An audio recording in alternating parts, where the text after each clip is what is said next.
दामिनी जैसे ही ऑफिस से घर लौटी तो उसने गौर किया कि मोहल्ले के सारे लड़के उसे अजीब सी नज़रों से घूर रहे थे। दामिनी यह देखकर हैरान रह गई। पति के गुजरने के बाद वह अपने बेटे के साथ पिछले 10 सालों से इस मोहल्ले में रहती थी और सभी लोगों का व्यवहार उसके प्रति बहुत अच्छा था। लेकिन आज लोगों की नज़रें न जाने क्यों उसे तीर से चुभ रही थी। वह सोच में डूबी हुई थी और अपने घर का ताला खोल रही थी। तभी एक पड़ोसन ने पहल करते हुए कहा, आ गई भाभी जी। आप तो बहुत बड़ी बड़ी बातें किया करती थी, लेकिन आज आपका बेटा किस राह पर चल रहा है। उस दिन मेरे बेटे ने राह चलते किसी लड़की को 2 शब्द कह दिए थे।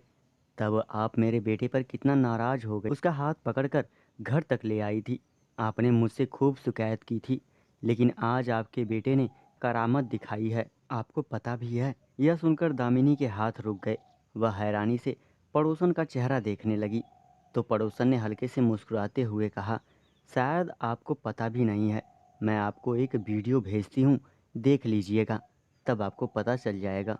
थोड़ी ही देर में दामिनी के मोबाइल पर एक वीडियो आया। दामिनी ताला खोलकर अंदर आई और सोफे पर बैठकर बिना हाथ मुंह धोए वह वीडियो चलाकर देखने लगी। उसमें एक लड़की इंसाफ की गुहार लगाते हुए कह रही थी, अनुज ने मेरे साथ बहुत गलत हरकत की है।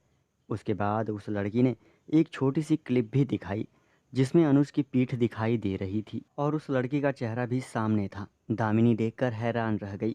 उसे अनुज पर बहुत विश्वास था। तभी अनुज कॉलेज से घर आया था। मैंने उसे जोर का एक तमाचा मारा और पूछा, यह सब क्या है? अनुज, मेरी परवरिश में क्या कमी रह गई थी जो तुम ऐसी हरकत कर रहे हो? यह सब देखकर अनुज बौखला गया और कहने लगा, माँ ऐसा कुछ भी नहीं है, मैंने कुछ भी नहीं किया है। वह लड़की झूठ बोल रही है। दामिनी गुस्से से बोली कि कोई लड़की अपने बारे में ऐसी झूठी खबर क्यों फैलाएगी? क्या उसे अपनी इज्जत की परवाह नहीं है? ज़रूर तूने यह सब किया है। आज मोहल्ले में मैं किसी को मुंह दिखाने के लायक नहीं बची। इतना कहकर दामिनी तो रोने लगी और अनुज हक्का बक्का सा अपनी माँ का रोता हुआ चेहरा देख रहा था। थोड़ी देर के बाद दामिनी ने खुद को कमरे में बंद कर लिया। अब अनुज घबरा गया। वह दरवाज़ा पीटते हुए कहने लगा, माँ, इसमें मेरी कोई गलती नहीं है। वह लड़की ही मेरे पीछे पड़ी थी। मैंने उसे इनकार कर दिया तो उसने बदला लेने के लिए किया होगा। लेकिन दामिनी कुछ भी सुनने को तैयार नहीं थी। अनुज अपना सिर पकड़कर बैठ गया और थोड़ी देर बाद वह घर से बाहर चला गया। अनुज अपना सिर पकड़कर बैठ गया। उसे पता था कि कोई भी उसकी बात का यकीन नहीं करेगा। काफ़ी देर बाद सोच विचार करने के बाद उसे एक उपाय सूझा और वह घर से बाहर चला गया। लगभग आधे घंटे के बाद वापस लौटा। इधर दामिनी रोते रोते अपने मन को मजबूत बनाकर एक फैसला कर चुकी थी। अपने बेटे की करतूत से शर्मिंदा होकर उसने सोच लिया था कि वह अपने बेटे को सजा दिलवाकर रहेगी। वह अपने कमरे से बाहर निकली और पुलिस को फ़ोन लगाने लगी। तभी अनुज ने आकर उसका हाथ पकड़ते हुए कहा, माँ, मैं अपनी बेगुनाही का सबूत ले आया हूँ। हम अभी पुलिस के पास चलेंगे और सारी बातें पुलिस के सामने रख देंगे। यह सुनकर दामिनी हैरत में पड़ गई। अनुज ने अपनी माँ को एक वीडियो दिखाई जिसमें वह कह रहा था, सीमा, तुमने मेरी नकली वीडियो हर जगह क्यों फैलाई? सीमा हंसते हुए बोली कि तुमने मुझे इनकार किया था ना, तो उसकी सज़ा तो तुम्हें मिलेगी। अनुज रोते हुए कहने लगा कि मुझे माफ़ कर दो, मैं अब तुम्हारे प्रस्ताव को स्वीकार करता हूँ।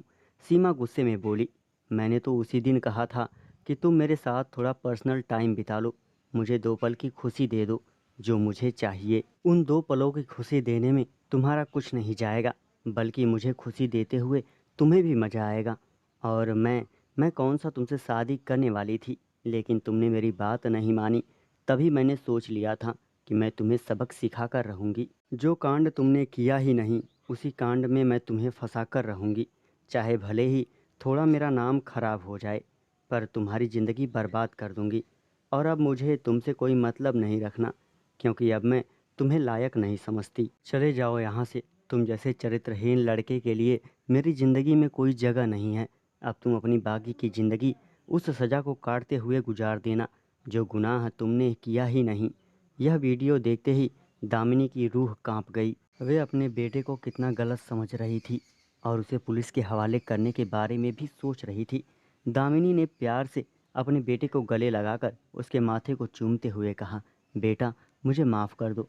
मुझे लगा कि तुम्हारी गलती है और मैं उस लड़की को इंसाफ दिलाने के चक्कर में पड़ गई थी, लेकिन यहाँ तो गलत मेरे बेटे के साथ हुआ है। तू अभी मेरे साथ पुलिस के पास चल, हम पुलिस को सारी बात बता देंगे। उसके बाद दोनों पुलिस के पास पहुँचे और जब पुलिस ने यह वीडियो देखी तो सीमा को गिरफ्तार कर लिया। आज सीमा जेल की सलाखों के पीछे सजा काट रही है और अनुज समाज में सिर उठाकर बड़े शान से जी रहा है। दोस्तों, चैनल को सब्सक्राइब करें और हिलाते रहें। Thank you.